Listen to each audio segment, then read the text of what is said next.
Good morning dear.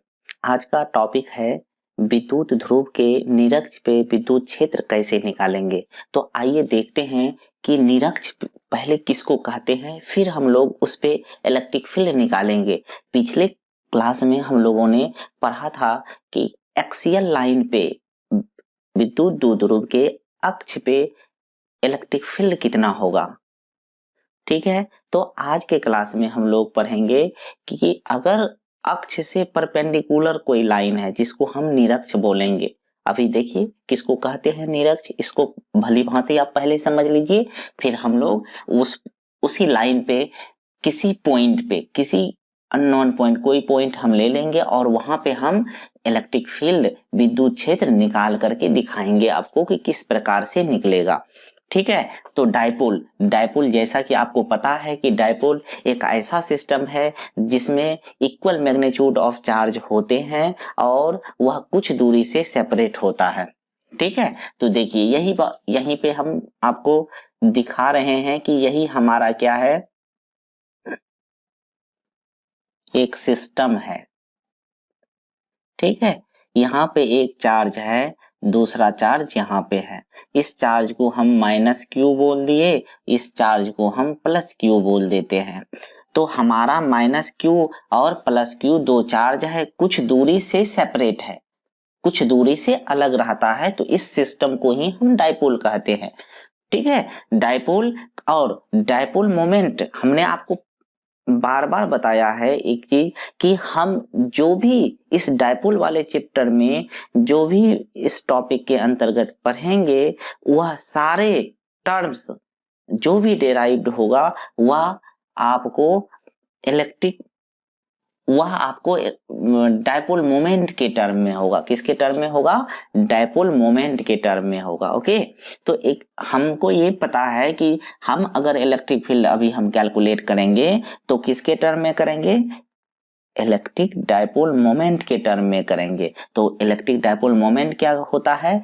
तो electric dipole moment charge into इस दोनों के बीच की दूरी होता है। वह एक वेक्टर क्वांटिटी होता है। इसका डायरेक्शन किधर होता है? इसका डायरेक्शन निगेटिव से पॉजिटिव की तरफ होता है। पिछले क्लास में हम लोग ये सारी चीजें कवर कर चुके हैं। आज के क्लास में हमारा क्या उद्देश्य है कि electric field at the equatorial line of the electric dipole.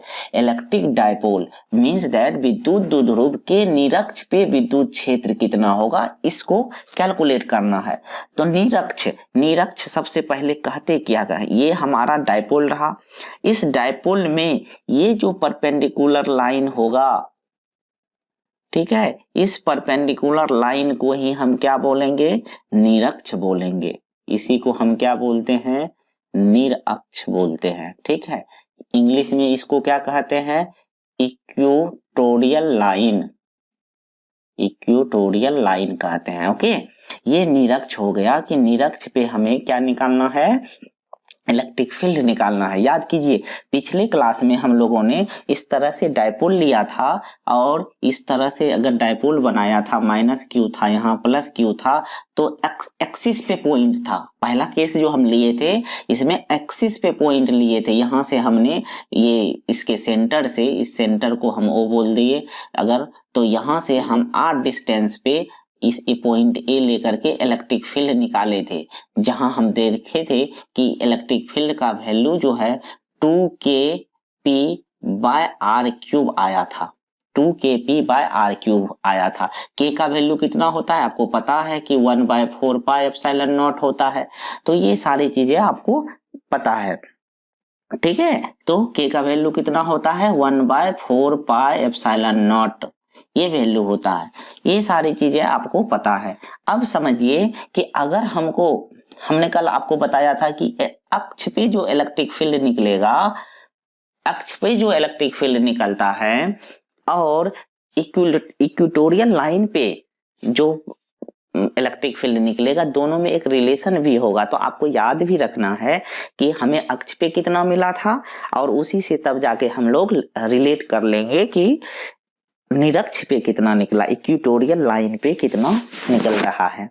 ठीक है, तो अभी आपको निकालना है निरक्ष पे इलेक्ट्रिक फील्ड। तो आइए देख लेते हैं। ये हमारा रहा, ये कितना था, ये हमारा कितना है, E इक्वल टू 2kp/r³ है। ठीक, तो अभी हम क्या करते हैं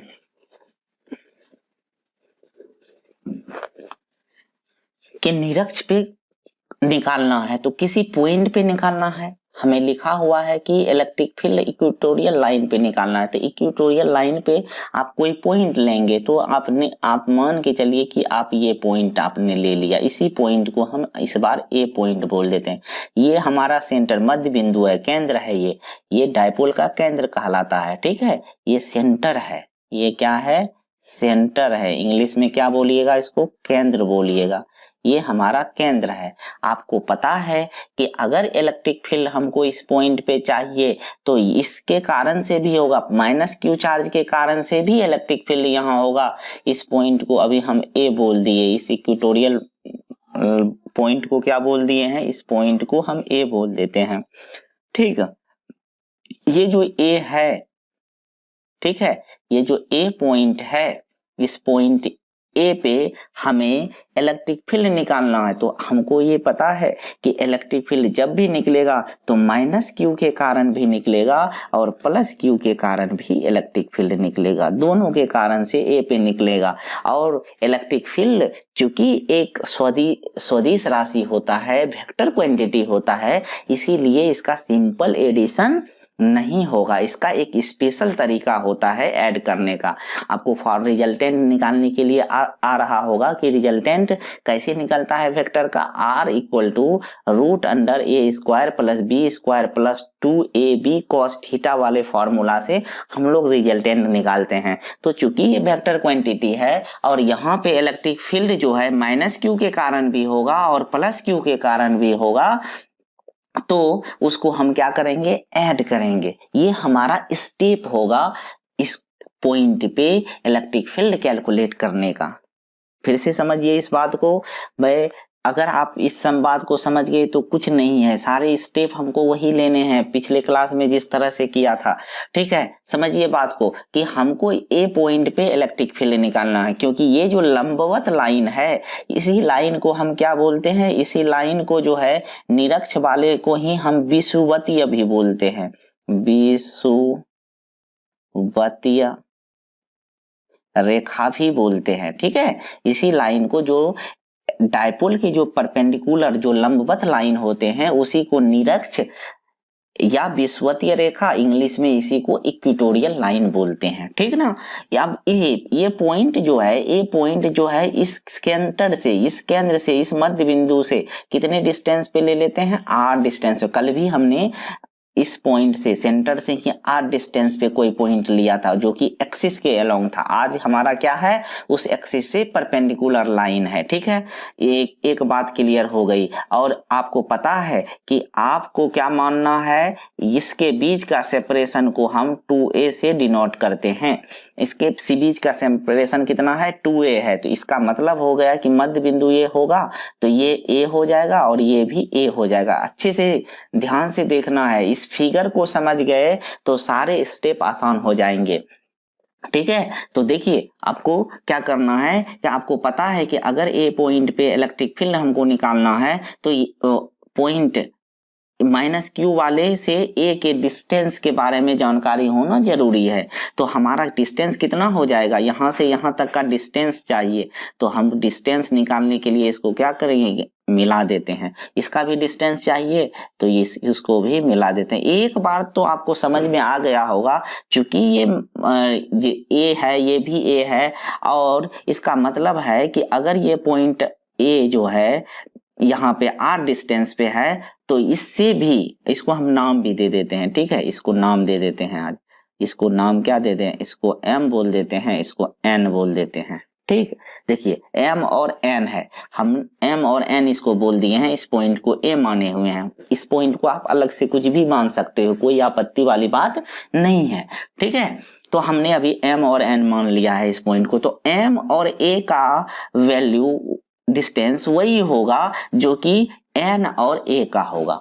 क्यों ऐसा होगा, क्योंकि हमको पता है कि ये वाला जो है ये इसका मध्य बिंदु है तो ये इधर ए है, ये भी ए है, इसके बाद ये आर डिस्टेंस पे है, जितना दूर ये है इस जगह से उतना दूर ही ये है, तो ये दोनों भी बराबर होगा। और एक बात पता चल गया कि ये और ये अगर बराबर होगा तो ये एंगल और ये एंगल भी बराबर होगा।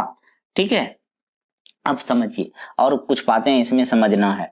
ठीक है, अब ये एंगल, दोनों एंगल क्या होगा, बराबर होगा। अगर ये एंगल थीटा होगा तो ये भी एंगल कितना होगा, ये भी एंगल हमारा थीटा ही होगा। ठीक है, क्यों, क्योंकि ये डिस्टेंस और ये डिस्टेंस बराबर है। कौन कौन डिस्टेंस है, तो यहाँ देखिए मैं लिख रहा हूं, इधर ही इस नीचे में लिख देता हूं, एम और ए बराबर कितना होगा, एन और ए होगा, एन ए होगा। ठीक है, अगर आपको इसका मैं पूछूं कि आप इसका वैल्यू बताइए कि वैल्यू क्या होगा, तब आप क्या करोगे। अगर मैं आपसे पूछूं कि आपको एम ए और एन ए का वैल्यू निकालना है, तब कैसे निकालोगे, तो कहां से निकलेगा, तो पाइथागोरस परिमेय से निकलेगा। कहां से निकलेगा, पाइथागोरस परिमेय से निकालेंगे।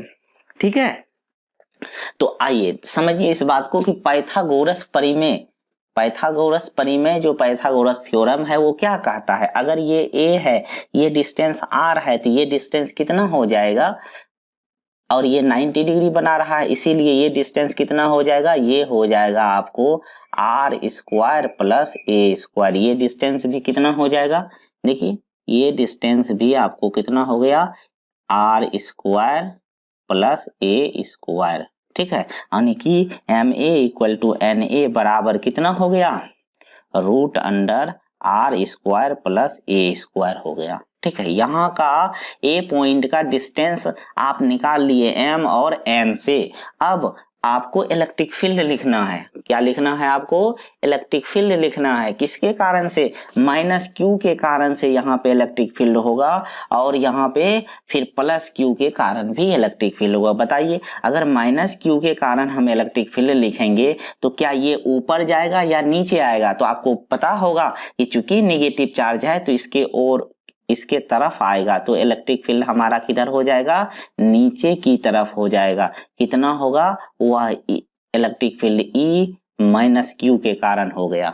किसके कारण हुआ, माइनस क्यू के कारण हुआ। उसी तरह से प्लस क्यू के कारण से इस लाइन के अलोंग, इस लाइन के अलोंग चला जाएगा इलेक्ट्रिक फील्ड इधर हमारा, और ये वैल्यू कितना हो जाएगा, ये इलेक्ट्रिक फील्ड प्लस क्यू के कारण हो गया। अच्छे से समझना है इस चीज को। ठीक है, बहुत आसान हो जाएगा, इसको समझ लीजिएगा। तो अब क्या हो गया कि ये इलेक्ट्रिक फील्ड इधर आया, एक ऊपर गया, एक ऊपर गया, प्लस क्यू के कारण से दूर भागता है इलेक्ट्रिक फील्ड, और माइनस क्यू के कारण से पास आता है। ठीक है, माइनस के कारण से पास आता है, क्योंकि ये वेक्टर क्वांटिटी है, इलेक्ट्रिक फील्ड एक सदिश राशि है, इसलिए सिंपल एडिशन नहीं होगा, इसके लिए स्पेशल एडिशन करना पड़ता है। मैं बार बार बोल रहा हूं इस चीज को, तो इस पे आप ध्यान दें। ठीक है, अब सोचिए कि अगर हमको इसको ऐड करना है, तो ऐड करना है तो क्या सिंपल ऐड होगा, नहीं। अब इसको ऐड जब करेंगे तो ई प्लस और ई माइनस के बीच का एंगल भी पता होना जरूरी है, तभी जाके हम इसको ऐड कर पाएंगे।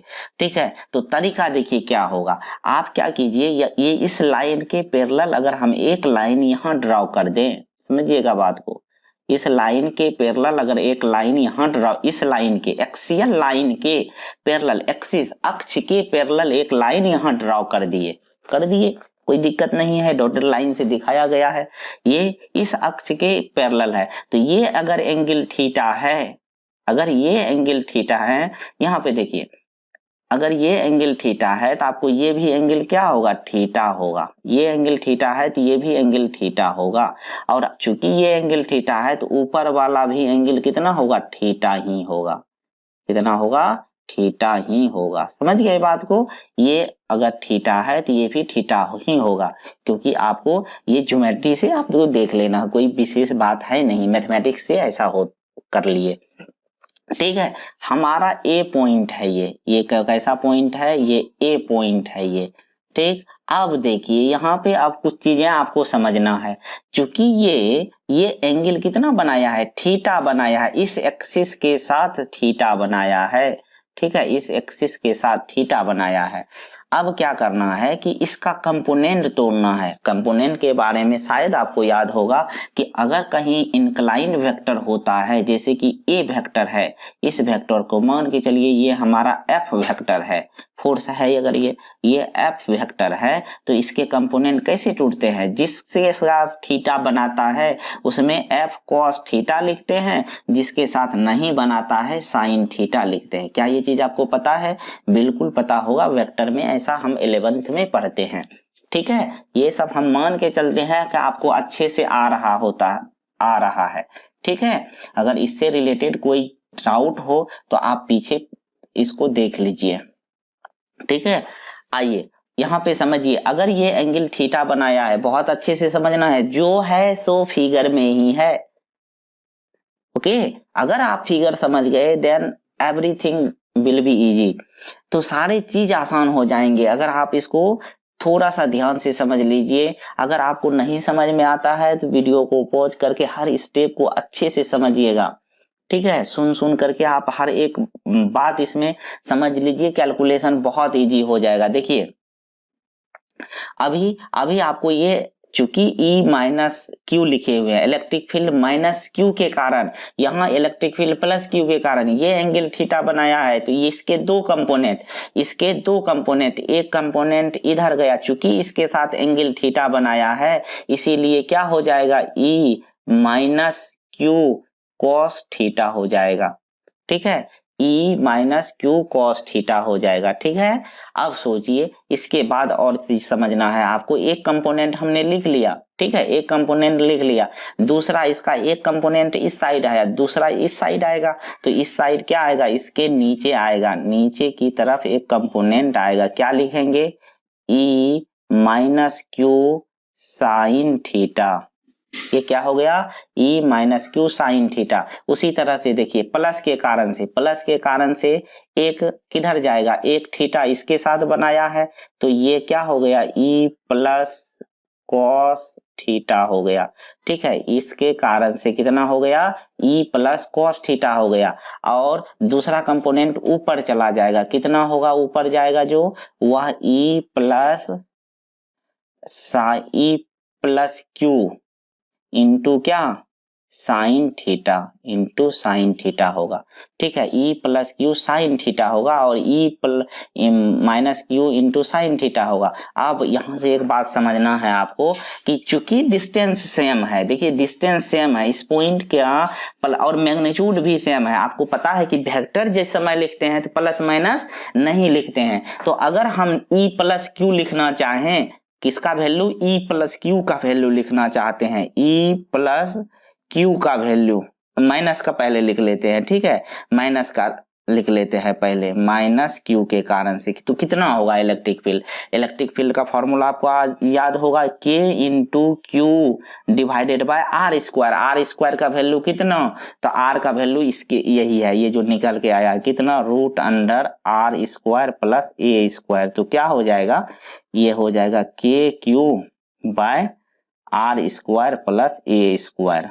ठीक है, तो ये हमारा क्या निकल गया है, इसका वैल्यू E माइनस क्यू का वैल्यू निकल गया है।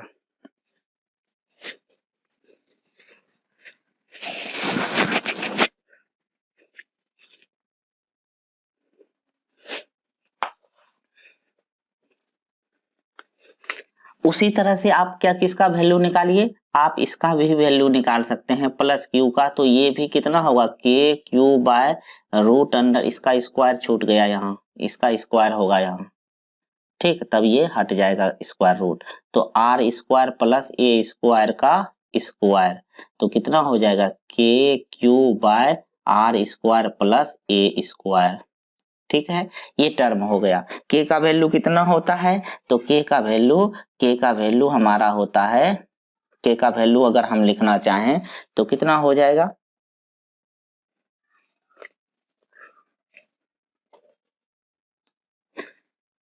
के का वैल्यू कितना होता है जी, के का वैल्यू जो है हम यहीं पे लिख देते हैं इसी जगह, के का value 1/4 pi epsilon not Q by कितना, आर स्क्वायर प्लस ए स्क्वायर हो जाएगा। ठीक है, आर स्क्वायर प्लस ए स्क्वायर, ये हमारा के का वैल्यू, उसी तरह से ये भी हो जाएगा, उतना ही हो जाएगा।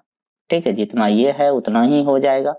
लिख लीजिए इस चीज को भी, कितना 1/4 pi epsilon not Q by R square plus A square. तो इसका मतलब हो गया कि माइनस और प्लस के कारण से जो इलेक्ट्रिक फील्ड का मैग्नीट्यूड होगा, डायरेक्शन तो अलग अलग होगा लेकिन मैग्नीट्यूड जो होगा वह क्या होगा, इक्वल होगा। ये दोनों क्या है, ये दोनों ही इक्वल है। ठीक है, क्या है, ये दोनों इक्वल है। तो इसका मतलब है कि प्लस क्यू, यहाँ देखिए साइन थीटा है, साइन थीटा है, और ई प्लस के कारण से, ई माइनस के कारण से, दोनों के कारण से बराबर ही होता है। तो इसका मतलब हुआ कि ये वैल्यू और ये वैल्यू क्या हो गया, कैंसिल हो गया। अच्छे से समझिएगा कि ई प्लस, ये साइन थीटा वाला जो कंपोनेंट था, एक ऊपर गया और एक माइनस के कारण से नीचे गया, तो दोनों एक दूसरे को कैंसिल कर दिया क्योंकि वेक्टर क्वांटिटी है।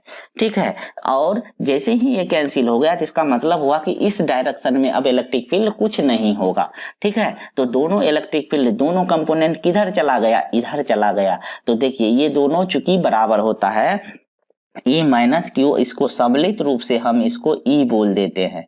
अभी क्या बोल देते हैं, सम्मिलित रूप से दोनों को ई बोल देते हैं। अगर हम इसको ई बोल दिए तो इसका मतलब क्या हो गया, इसका मतलब हो गया कि ये जो है हमारा क्या हो जाएगा, ये दोनों जुट जाएगा। ठीक है, ये दोनों क्या होगा, जुट जाएगा, ई माइनस क्यू के कारण से और प्लस क्यू का कॉस कंपोनेंट क्या होगा, जुट जाएगा। यहाँ पे क्या चीज हमको देखने को मिला, यहाँ देखिए मैं यहाँ पे लिख देता हूं, इस चीज को अच्छे से समझिएगा आप। ठीक है,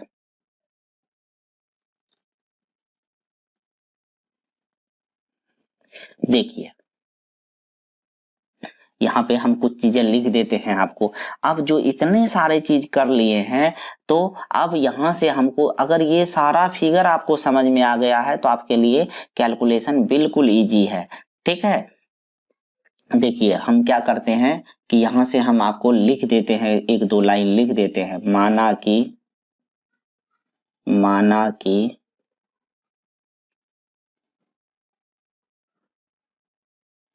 माइनस क्यू और प्लस क्यू आवेश विद्युत द्विध्रुव बना रहा है। क्या बना रहा है, विद्युत द्विध्रुव बना रहा है। माना कि माइनस क्यू और प्लस क्यू आवेश विद्युत द्विध्रुव बना रहा है, जिसका निरक्ष ओ ए है, ओ ए रेखा है। हमें ए बिंदु पर विद्युत क्षेत्र ज्ञात करना है, विद्युत क्षेत्र ज्ञात करना है। ठीक है, हमको ए पॉइंट पे विद्युत क्षेत्र ज्ञात करना है। तो देखिए, हाँ यहाँ पे लिख रहा हूं मैं, चूंकि ई प्लस क्यू साइन थीटा और ई माइनस क्यू साइन थीटा एक दूसरे से अपोजिट हैं,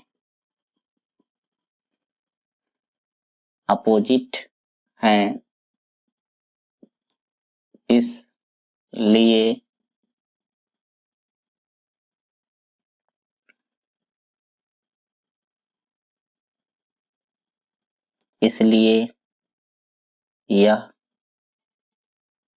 कैंसल होगा।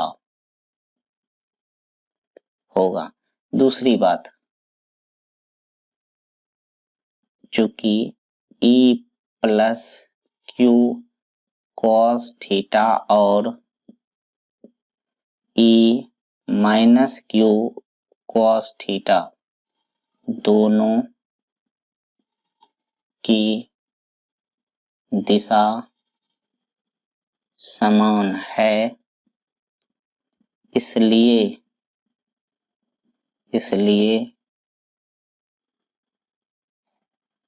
ऐड हो जाएगा। क्या हो जाएगा? ऐड हो जाएगा। इसका मतलब हो गया कि परिणामी विद्युत क्षेत्र बराबर ई नेट इक्वल टू कितना हो जाएगा? E plus q cos theta plus e minus q cos theta. देखिए क्या हो जाएगा, दोनों ई प्लस और इस माइनस क्यू को दोनों को ई माने हैं, तो इसको E cos theta plus E cos theta बोल दिए। इसका वैल्यू हो गया 2e कॉस थीटा। देखिए अब यहां से क्या करना है आपको कि यह 2e का वैल्यू कितना, इस ई का वैल्यू कितना हो जाएगा? ई का वैल्यू कहीं से आप ले लीजिए, देखिए यहाँ पे अच्छे से देखिए, ई का वैल्यू कितना हो जाएगा? के 2 तो 2 रहेगा, K Q divided by R square plus A square. ठीक है। और देखिए कॉस थीटा का वैल्यू लिखना है आपको। कॉस थीटा का वैल्यू यहाँ से कहाँ से लिखिएगा? कॉस थीटा का वैल्यू इस वाले से, यहीं से, यहाँ पे मैं लिख देता हूँ। कॉस थीटा बराबर देखिए क्या हो जाएगा?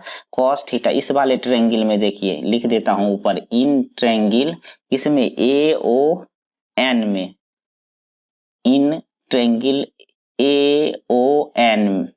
ठीक है। इस ट्रायंगल में देखिए cos थीटा बराबर क्या हो जाएगा? cos थीटा बराबर आधार बटे कर्ण। आधार क्या हो जाएगा? आधार a हो जाएगा।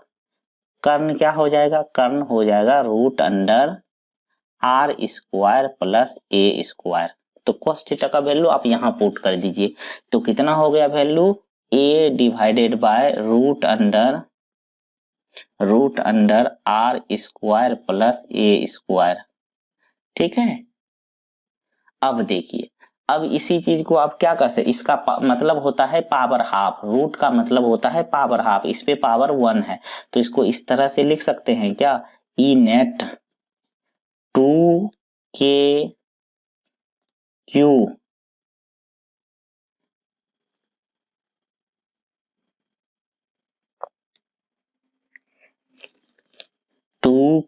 क्यू ए डिवाइडेड बाय, इसको क्या लिख सकते हैं? आर स्क्वायर प्लस ए स्क्वायर पे पावर कितना? 3/2। पावर इस पे 1 है और इस पे पावर कितना है? हाफ है। 1 प्लस हाफ कितना हो जाएगा? 3/2 हो जाएगा। टोटल पावर 3/2 हो गया। अच्छे से समझ लीजिएगा, इस दोनों को मल्टीप्लाई कर दिया गया। तो अब यहाँ पे देखिए, आपको पता है पिछले क्लास में मैंने आपको बताया था, क्या बताया था? तो मैंने आपको बताया था कि अगर a का वैल्यू r से बहुत कम होगा तो बड़े क्वांटिटी में छोटे क्वांटिटी को जोड़ देने या घटा देने से कोई अंतर नहीं होता है, लेकिन मल्टीप्लिकेशन और डिवीजन में अंतर होता है। ऐसा हमने पिछले क्लास में आपको बताया था। ठीक है। क्या बताया था? तो मैंने बोला था कि अगर बड़े नंबर में एक छोटा नंबर जोड़ा जाए या घटाया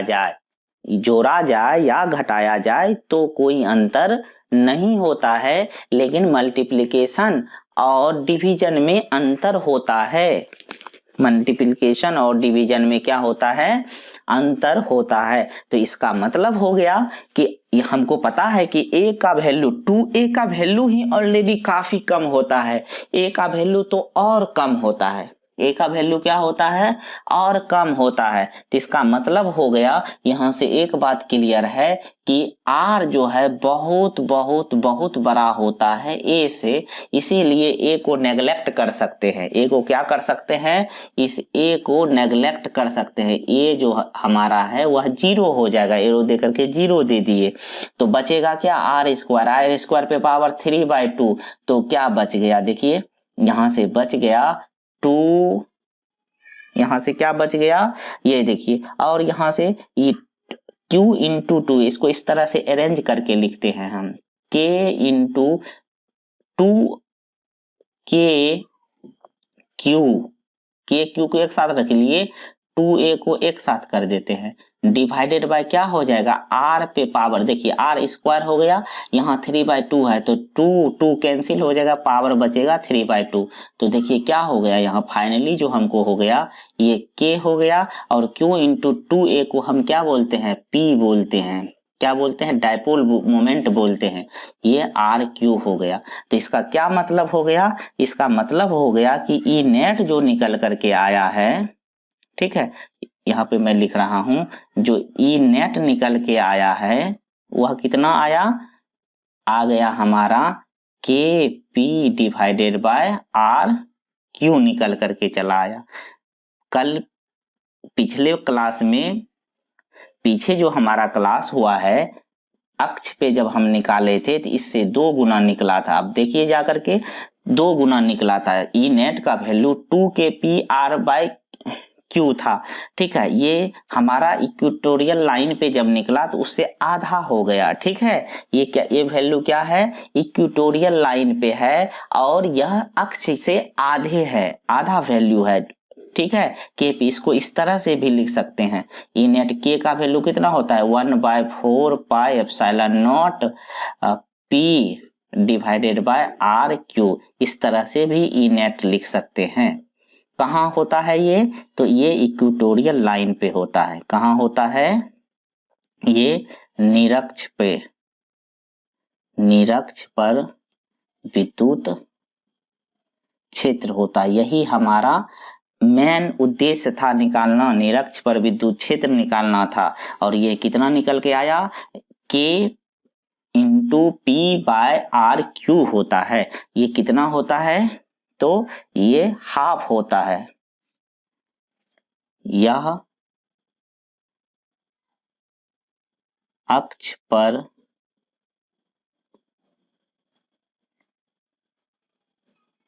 विद्युत क्षेत्र के मान का आधा है, ठीक है, ये क्या है, आधा है, समझ गए बात को, मान का आधा होता है। थोड़ा जगह कम होने के कारण नीचे में दिक्कत हो रहा होगा आप लोगों को, तो मैं फिर से बोल देता हूं, इस चीज को अपने से भी आप लिख सकते हैं कि यह जो वैल्यू आया है यह अक्ष पर विद्युत क्षेत्र के मान का आधा होता है, या जो हम निरक्ष पे विद्युत क्षेत्र का मान निकाले हैं ये अक्ष पर के विद्युत क्षेत्र का आधा होता है, ऑब्जेक्टिव में पूछता है, ठीक है, आपने यह ई नेट निकाला, ई नेट मीन्स दैट विद्युत क्षेत्र निकाला, इलेक्ट्रिक फील्ड निकाला, जो कि वह पिछले बार से हाफ है, उसमें क्या था, जब अक्ष पे निकाले थे तो 2 K P divided by R Q था अक्ष पे, लेकिन यहाँ ई नेट का वैल्यू कितना आया है, ये आया है आपको के पी बाय आर क्यू, इसका मतलब हो गया कि वह उसके वैल्यू का जस्ट आधा है, ठीक है। तो इस तरह से घुमा फिरा के अगर क्वेश्चन आपसे पूछता है तो आपको बताना है कि दोनों में क्या रिलेशन है, पता चल गया दोनों का रिलेशन क्या होता है, तो आपको क्या बोलना है कि जो निरक्ष पे विद्युत क्षेत्र का मान होता है वह अक्ष पर के मान का जस्ट आधा होता है, ठीक है। अगर मान के चलिए आपको अक्ष पे पता हो इलेक्ट्रिक फील्ड, तो आप सेम डिस्टेंस सेम रहना चाहिए, ठीक है। अगर अक्ष पे डिस्टेंस हम आर लिए हैं तो इक्वेटोरियल लाइन पे भी डिस्टेंस आर ही लिए हैं, दूरी सेम रहना जरूरी है, ठीक है। तो इन सारी बातों में सबसे ज्यादा इंपॉर्टेंट क्या था कि हमको इस फिगर के बारे में अच्छे से जानकारी होना चाहिए। अगर इस फिगर को आप समझ गए होंगे तो आप आसानी से कैलकुलेशन कर सकते हैं, कैलकुलेशन मैथमेटिकल कैलकुलेशन इसमें ज्यादा था नहीं, वह इजी वे में आप कर सकते हैं, लेकिन यहाँ पे जो है इस चीज को समझिए,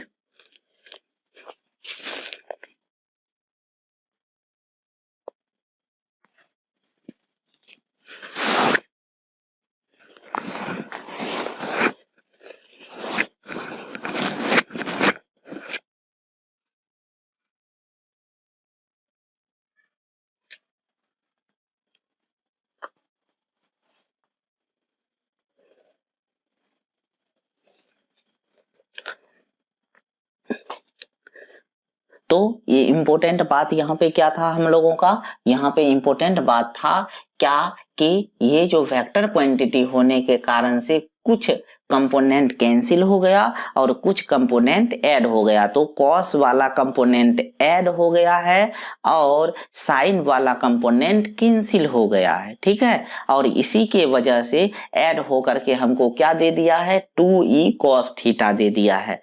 और यहीं से फिर हम cos थीटा का वैल्यू पुट कर दिए और cos थीटा का वैल्यू हम कहाँ से पुट किए, तो ज्योमेट्री से पुट किए। ज्योमेट्री देखे, यहाँ जो फिगर बनाया था ज्योमेट्री देख करके ये पुट कर दिए और हमको क्या मिल गया, फाइनली हमको निरक्ष पे इक्वेटोरियल लाइन पे इलेक्ट्रिक फील्ड का वैल्यू मिल गया, जो वैल्यू कितना होता है, ई नेट का value K P by R Q होता है। ई नेट का value 1/4 pi epsilon naught into P by R Q होता है। तो आपको क्या पता चल गया, आपको दोनों चीज पता चल गया कि अक्ष पे कितना होगा और अक्ष से परपेंडिकुलर निरक्ष पे इलेक्ट्रिक फील्ड कितना होगा। अगर मैं आपको और आगे दिखाना चाहूं तो इस प्रकार से दिखा सकते हैं। देखिए, इसको मैं मिटा देता हूं थोड़ा सा, ठीक है। आप इस चीज को आप याद रखेंगे, ठीक है।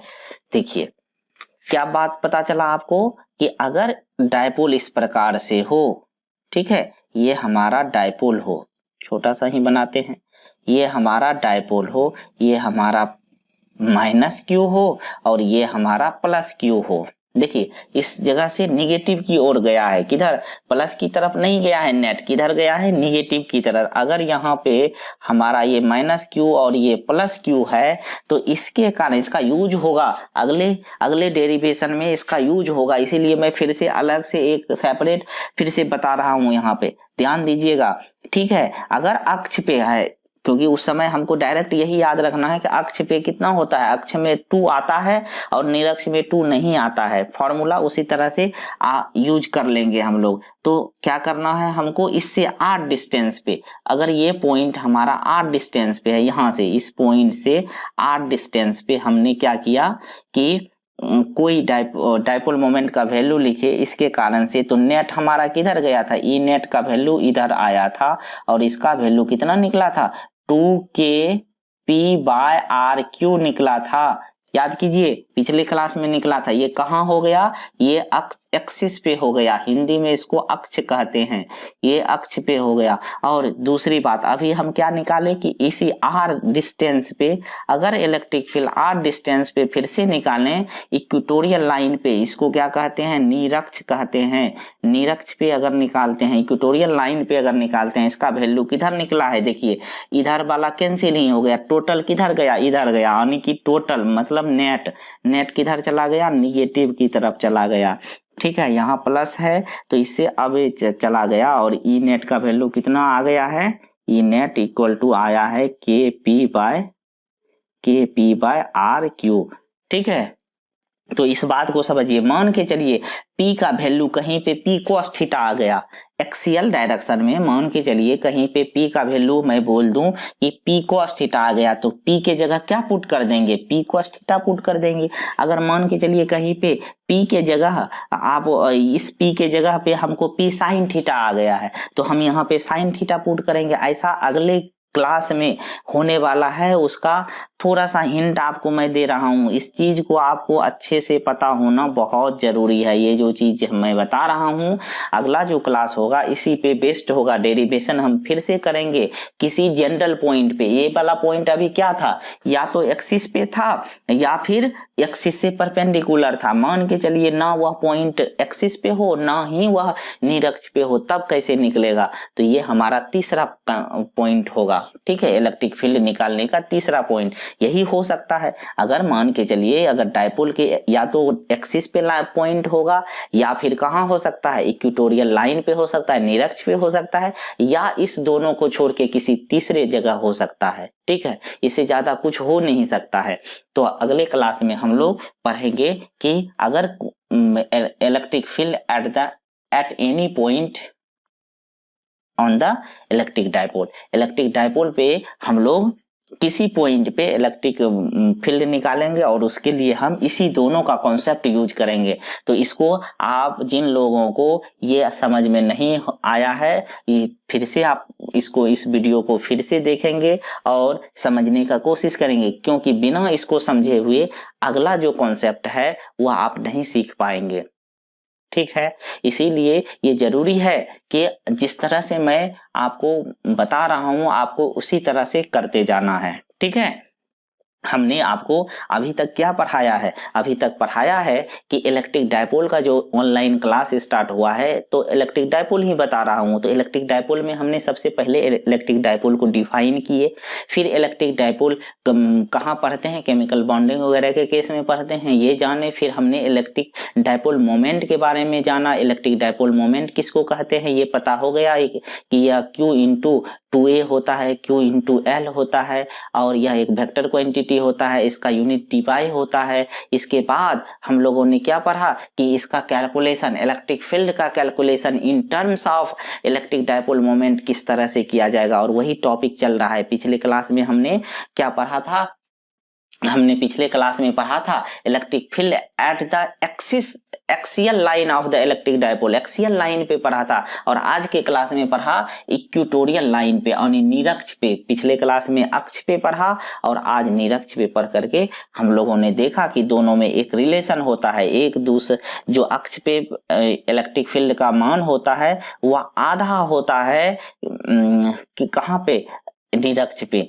अक्ष पर के मान का आधा होता है निरक्ष पे। ठीक है, तो इस चीज में आपको कहीं कोई डाउट रह गया हो तो आप हमसे पूछ सकते हैं, क्योंकि इसमें किसी प्रकार का डाउट रहेगा तो आगे आपको परेशानी होगा। इस फिगर को आप अच्छे से समझेंगे।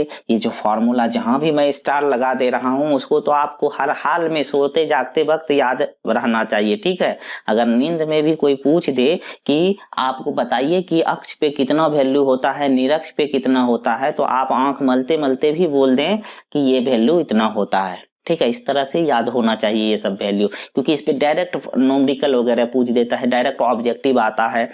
ठीक है, तो इस सब चीजों को आपको याद रखना है। ठीक ना, डेरिवेशन आपको याद करने की जरूरत नहीं है, वो तो आप कॉन्सेप्ट वाइज करेंगे तभी होगा। स्टेप बाय स्टेप समझ करके किया कीजिए, और पहले फिगर को समझ लिया कीजिए, फिर ये लिखने की कोशिश कीजिए। लिखने से ज्यादा इंपॉर्टेंट क्या है कि इस फिगर में क्या क्या हुआ है। ठीक है, कहीं दिक्कत हो तो आप वीडियो को रोकिए, फिर समझिए, फिर से उसको चालू करके देखिए। ऑनलाइन की तो ये विशेषता है।